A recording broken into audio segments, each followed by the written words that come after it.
আসসালামু আলাইকুম। নিশ্চয়ই সবাই ভালো আছেন। আলহামদুলিল্লাহ আমিও ভালো আছি। আজকে আমি বলবো ১৯ বছর বয়সের পর থেকে তরুণরা যে ধরনের প্রিপারেশান নেবেন। তারুণ্য হচ্ছে জীবনের প্রস্তুতি পর্ব। নিজেকে যোগ্য ও দক্ষ করে তোলার শ্রেষ্ঠ সময়। এই সময়কে খেয়ালিপনা বা অলসতায় কখনো নষ্ট করবেন না। এই সময় কী করবেন? জীবনের লক্ষ্য স্থির করবেন। বড় কিছু করার জন্যই আপনি পৃথিবীতে এসেছেন, এ বিশ্বাসকে লালন করুন। পেশা নির্বাচনে অর্থ উপার্জন ও সুযোগ সুবিধাকে নয়, বরং নিজের মেধার বিকাশ এবং মানব কল্যাণে কতটুকু অবদান রাখতে পারবেন তা নিয়ে ভাবুন। নিজের কাজ নিজে করার অভ্যাস গড়ে তুলুন। এতে স্বতঃস্ফূর্তভাবে নিজের সিদ্ধান্ত নিজে নিতে পারবেন। আপনার ১৯তম জন্মদিন থেকে মুমূর্ষের কল্যাণে রক্তদান করুন।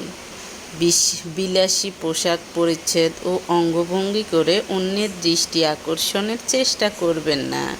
নিজের মেধা ও যোগ্যতাকে বিকশিত করুন।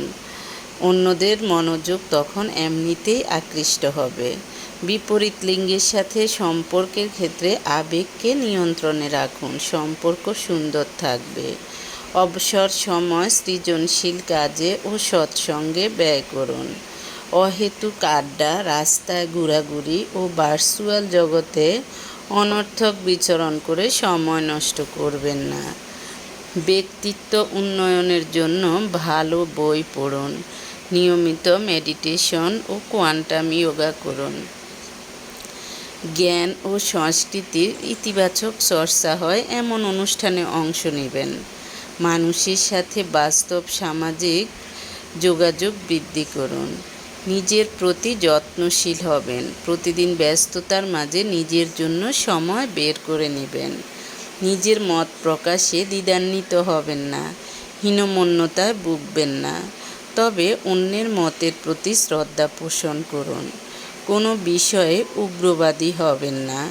কখনোই বিতর্কে জড়ানোর মতো বোকামি করবেন না। অন্যের ভুল আচরণ থেকে শিক্ষা নিন। নিজের জীবনে একই ভুলের পুনরাবৃত্তি কখনো করবেন না। প্রয়োজনে না বলতে শিখুন। পরিবারের বড়দের প্রতি রাগ, ক্ষোভ, ঘৃণা পোষণ করবেন না। মনে রাখবেন, তাদের দোয়া, শুভকামনা ও সহযোগিতা জীবনের প্রতিটি ক্ষেত্রেই আপনাকে এগিয়ে নিয়ে যাবে। স্বাস্থ্য সচেতন হবেন। বংশ পরিচয়, গায়ের রং, চেহারা নিয়ে হীনমন্যতায় ভুগবেন না।